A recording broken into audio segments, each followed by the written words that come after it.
My father kept a lockbox on the top shelf of his closet.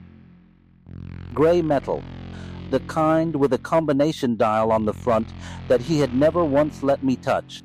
No label, no markings, just a small rectangular weight that had been there my entire childhood. Sitting above his shirts, behind a stack of folded blankets, like he had put it there to be forgotten. He worked for NASA from 1982 to 1991. Not the version they put on television, not the launches, not the mission patches, not the men with headsets leaning over consoles and shaking hands in front of cameras. He worked somewhere quieter than that. When people asked what he did, he would say analysis work and leave it at exactly that. 2 words, no follow-up. He had a way of ending conversations that felt less like rudeness and more like closing a door you had not realized was open. I grew up thinking that was just how he was. Some fathers coached Little League. Some talked about their days over dinner. Mine came home, washed his hands at the kitchen sink for longer than seemed necessary, and then sat at the kitchen table in the dark for a few minutes before he joined the rest of us. I noticed that habit when I was about 9 years old. I never asked about it. You learned quickly with him that certain things were not questions. He kept everything he knew, the way certain people keep old injuries.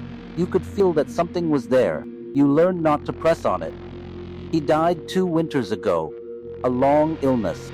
The kind that gives you the feeling there is more time than there is. And then one morning there is not. After the service, after everyone had gone home, and the house finally went quiet, I went back to start going through his things. Bedroom first. Clothes, then the dresser, then the closet. The lockbox was still on the shelf where it had always been. I did not know the combination. I tried his birthday, then mine, then the year he started at NASA. On the 4th try, something clicked open. Inside was a single envelope, unsealed. No name written on the front, no date. I sat down on the edge of his bed and opened it. 1 sheet of paper, typed on both sides. No header, just a number at the top, and below it, 6 items. Short lines, plain language. The kind of language that does not bother explaining itself because it assumes you already understand the cost of ignoring it. I read the first one twice. If you are ever asked to witness a recovery, do not look directly at the material. I set the page down on my knee and sat there in the quiet of his room for a long moment. That was the first rule. There were 5 more. My father had never mentioned any of them, not once. Not anything close. I picked the page back up.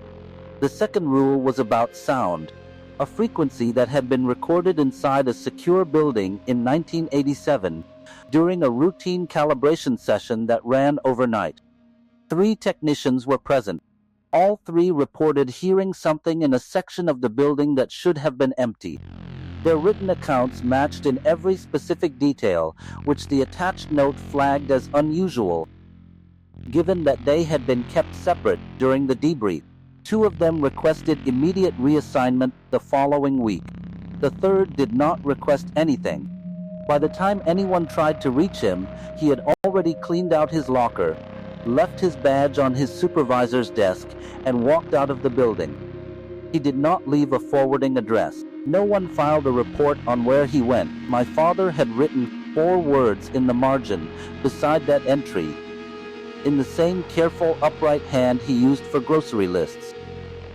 He came back different. I have tried to describe what it felt like to read that sentence in that room. I have not found the right words for it. The third rule was about a corridor in a facility he never identified by name. Do not walk it alone after a retrieval event. Behind the rule was a photograph. Long hallway. Standard overhead lighting. Completely unremarkable except for the shadows at the far end, which did not correspond to anything in the frame. No furniture.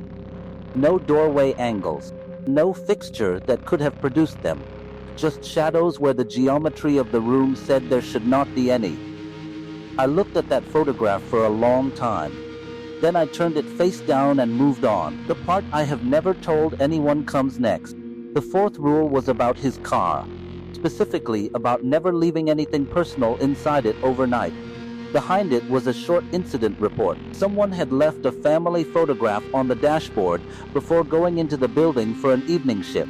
When they returned the next morning, the photograph was where they had left it, but the faces in it had been covered over in something the report described only as a residue of unknown origin, not water damage, not wear. Deliberate, careful, applied in a way the report made no attempt to explain. The report noted the photograph had been submitted for analysis. There was no follow-up document behind it. My father had drawn a single line under the word submitted and written nothing else beside it. The fifth rule was the one I kept returning to as I sat there on the edge of his bed. Do not mention the project to anyone who knew you before 1982. No explanation, no photograph, no incident summary. Just the rule, and beneath it, in his handwriting, one sentence. They will notice the difference before you do. I read that 4 times. Then I put the page down and looked around his room. 30 years of his life between these walls. The closet where that box had been sitting on the shelf above his shirts the whole time I was growing up. The window looking out over the backyard. The same yard I had spent entire summers in without a single thought about any of this. I thought about all the years he had seemed slightly removed from conversations he was standing right in the middle of, the way certain questions would reach him and he would answer carefully, like he was translating from a language I did not have. I used to call that grief, the quiet kind, the kind that settles in and never fully surfaces. I do not call it that anymore. I sealed the envelope and put it back in the lockbox. I put the lockbox back on the shelf where I found it. I did not take it with me when I left the house that night. I have thought about going back for it more times than I want to admit. I think about it most nights, if I am being honest. But there is a 6th rule. I read it the afternoon I found the box. I have not written it here. I am not going to. Some things stay safer as the question.